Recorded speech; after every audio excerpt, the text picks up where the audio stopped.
všetci zdravíme z Hniezdného, kde sa odohráva úplne posledný pretek zo série Lumart Cupov. Je to tzv. Špeciál, už sa tu nikomu nezarátávajú body, no o to viac si môžu asi zajazdiť na úplne špeciálnej trati, ktorú zaradzujeme do sezóny. Poprvýkrát sme v Hniezdnom, tak vitajte a pozrite sa na tú nádheru.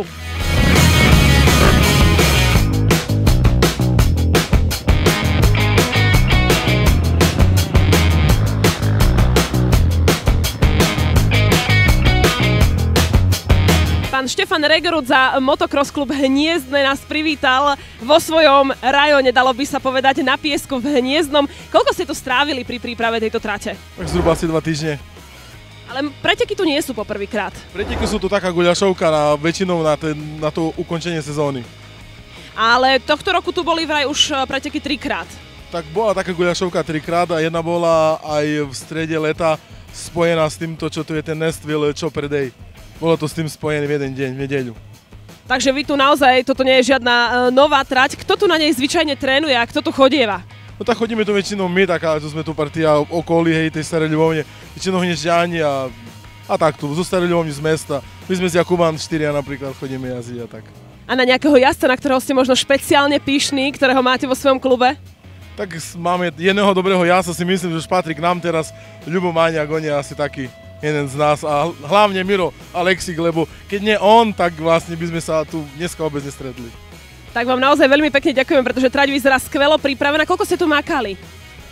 No, v jar sa robila taká väčšia rekonštrukcia celej trate a teraz asi posledný týždeň tak to bolo, že traktor a vyčistí to prostredie dookola, tak hej, vlastne parkoviska a tak no. Ďakujeme veľmi pekne.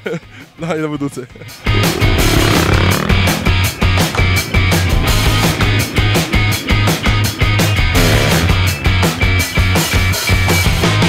Mám tu Ríška Sekeráka, nášho jazda z východu, z Rožkovian, talentovaný rider, ktorý jazdí veľmi dobre a má tu veľkú podporu od svojej frajerky a rodiny.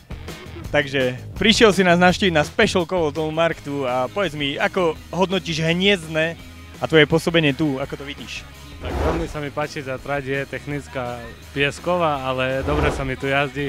Zatiaľ som zajazdil najrychlejší čas v meranom tréningu, takže som spokojný, uvidíme, jak to bude v prvej a druhej jazde. Preto sme si ťa vybrali a práve preto, že je tu špecifický terén, tak budeš musieť držať plyn a držíme ti palce v tomto zápolení. A ďakujeme frajerke, že ťa podporuje v tomto zápolení a každopádne ďalšia sezóna je otvorená aj pre nás. Takže díky pekne.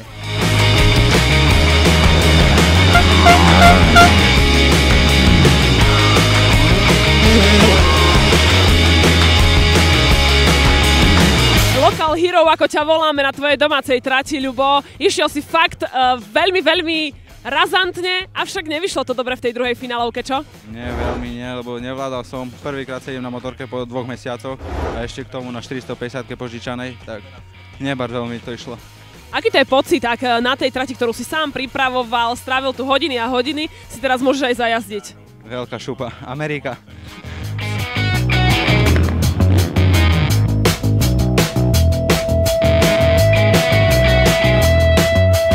Matúš ľavo, meral sem, koľko kilometrov? Okolo 300. Ale oplatilo sa, čo? Hej, bolo to náročné síce, ale oplatilo sa. Koľko pohárov za prvé miesto už máš na poličke? Je ich dosť. To si musíš zrátať a teraz k ním pribudne ďalší. Je to už tvoje posledné podujatie pred zimou?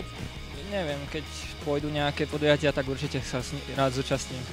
A do budúcej sezóny nejaké prekvapenie pre nás chystáš? No, MX jednotku pôjdeme a uvidíme, ako to tam dopadne. Budem sa snažiť čo najlepší výkon podávať tam. Mám tu najkrajšiu environmental komisárku vôbec. Marianka, kto je najviac sexy motorkár podľa teba? Neprezradím, lebo u mňa sú všetci takí fajn, sexy. A krásne zadočky, to je niečo úžasné. Ktorý túto trať skvele upravoval celý týždeň.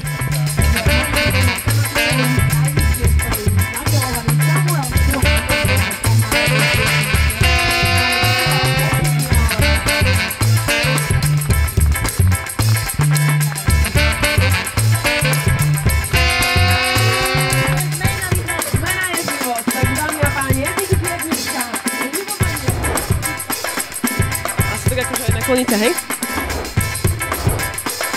No a No a na záver lúčime sa. Dovidenia.